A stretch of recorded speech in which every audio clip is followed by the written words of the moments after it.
Hello everybody, thank you for joining me and welcome back to another Ferrari F40. We're up to parts 9 and 10, and in 9 I think from the look of it there's only 2 parts in there. They're obviously the dashboard, and I'm thinking the procedure will be take the parts out the pack and look at them, because I can't see what else you could possibly do with those 2 pieces. That's all there is in there. But in 10 there's a little bit more going on, because I've got the little dashboard controls, as you can see. Well, some of them, and a couple of, I think they're the air vents there, with lots of little fiddly bits. So let me get beavering away and I will show you what I've done at the end. Okay, there was a bit more to do in part 9. That was fixing the hood, or fixing the display, which is a little sort of slither of plastic, and fixing the hood on top of that, and then fixing the main dashboard to this piece here, which is still a bit wobbly. And then we got on to part 10, which was putting in that, and then putting in all the little knobs and a little, they call them LED lights, but I can't imagine that these will ever be lit up, so I'm not sure why they're calling them LED lights. As with anything that's a tiny piece of plastic, as that is, it all got a bit too much, and unfortunately I'd had to glue that silver bit back on, whatever that is.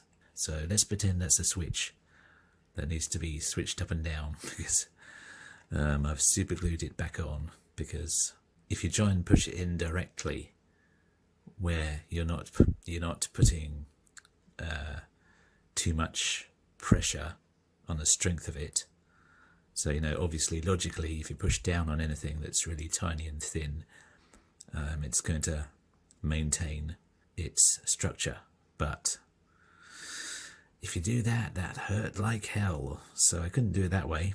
So I kind of tried to get it in from the side, and then it just bent and snapped. Snapped clean off, unfortunately, but I've glued it back on. A tiny little dot. It seems to be doing a trick. So hopefully that will bond nicely, and just have to be really careful knowing that's not the original piece. It doesn't have its integrity any longer. And those 2 air vents are in the top there, and there's very fancy switches there.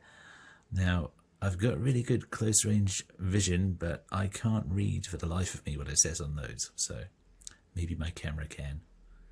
Can my camera? No, it can't. Maybe it can, I don't know.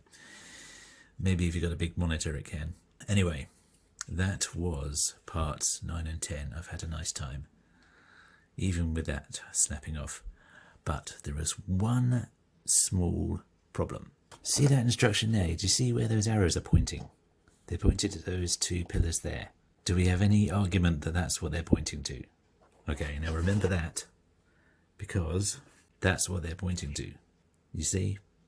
Nothing whatsoever to do with where the hood actually fixes in, which is there, those 2. Yeah, that was not very impressive.